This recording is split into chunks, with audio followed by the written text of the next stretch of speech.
Jesus, you are all I need, the light that guides my feet.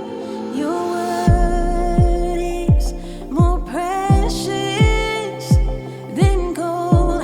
I will keep my eyes on you, Jesus.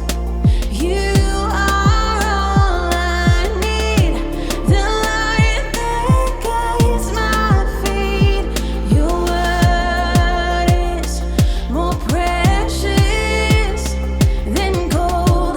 I will keep my eyes on you, yeah.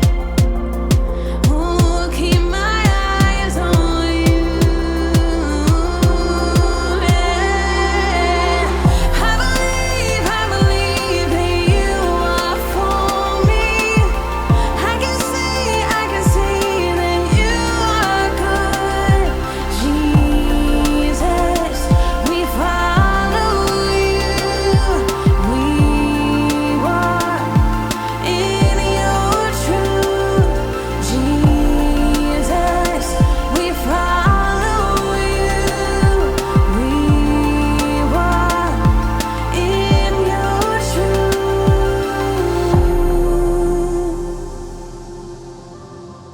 Hi everyone, I'm Hayley. So I want to tell you a story. When I was at school this week, something happened in English. So there was this really big test and I'd studied all week and I was so excited because I knew all the answers. But there was this other girl and she hadn't studied for the test and that was okay.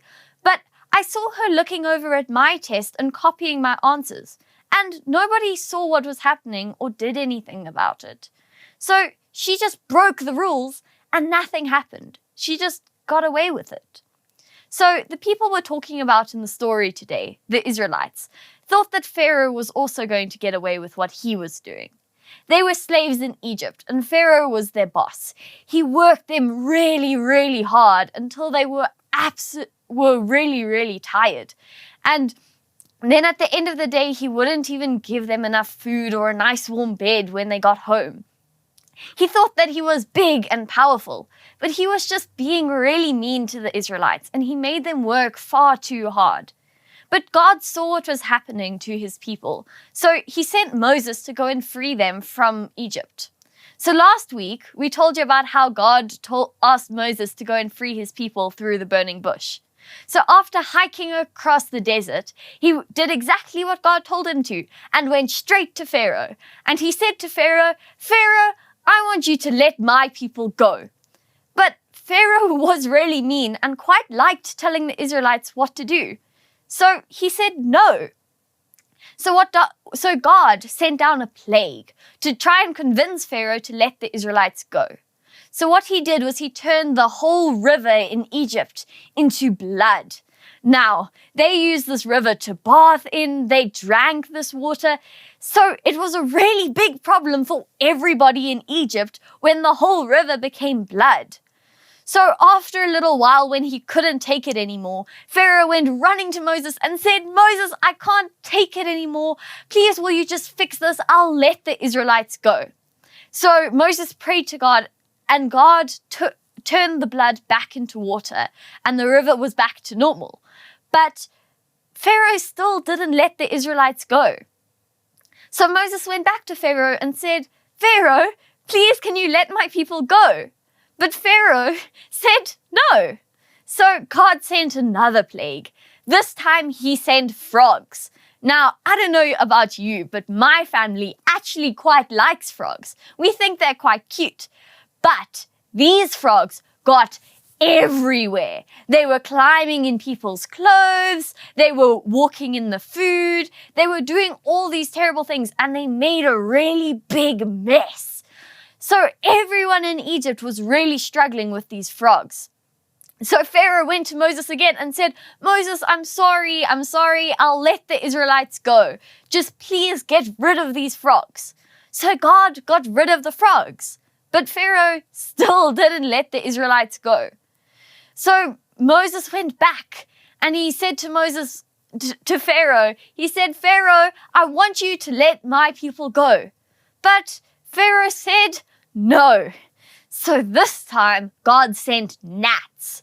Now, gnats are these tiny little bugs that go flying around in big groups. And they went and they bit into people and they made these really itchy sores all over everybody in Egypt. And they caused this big, crazy mess all across Egypt. So Pharaoh went back to Moses again and he said, Moses, I'll let them go, just get rid of the gnats. So God got rid of the gnats and all the gnats flew away. But Pharaoh still didn't let the Israelites go. So this happened again and again and again.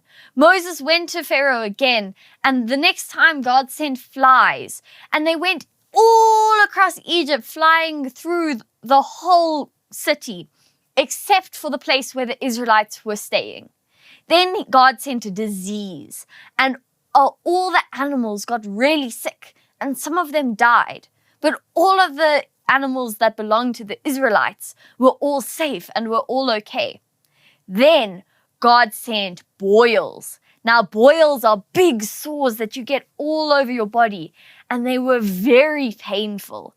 And everybody across Egypt got these big boils. Then God sent the biggest thunderstorm you've ever seen, and massive balls of hail fell down from the sky, and they destroyed a whole lot of the plants and a whole lot of the things that the Egyptians had built. Then God sent locusts. Locusts are like little crickets, and they went hopping around all over Egypt and making a big mess, just like everything else had. And finally, God sent darkness, and it covered everywhere in Egypt except where the Israelites lived. And nobody could tell where they were going or what they were meant to do because they couldn't see anything. So with all these different plagues, God was punishing Pharaoh because Pharaoh had been sinning. He didn't listen to God. God was asking him to let the Israelites go because Pharaoh was being so mean to them. But he didn't listen to God, so God had to punish him. So just like the girl who was in my class who was cheating on her test deserves to be caught and to be taught that she's not allowed to do that, the same happened with Pharaoh. He was punished for what he did. But if you noticed, this happened a lot of different times. God gave Pharaoh a lot of different chances to listen to what God was telling him to do. Every time before a plague happened, Moses would ask Pharaoh to let the Israelites go.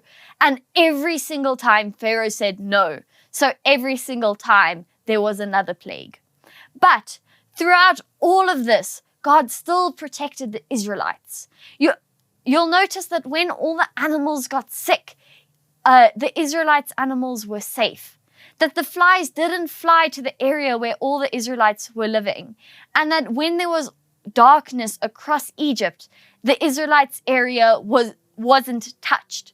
So through all of this, the Israelites were protected by God. So we know that God's going to protect us. So even though there are a lot of people who are mean and nasty, or they do things that they shouldn't, and sometimes they aren't caught for it and they aren't punished straight away, we know that God's going to punish their sin. But he's going to give them chances to listen to them, to listen to him and to do what they need to do the right thing.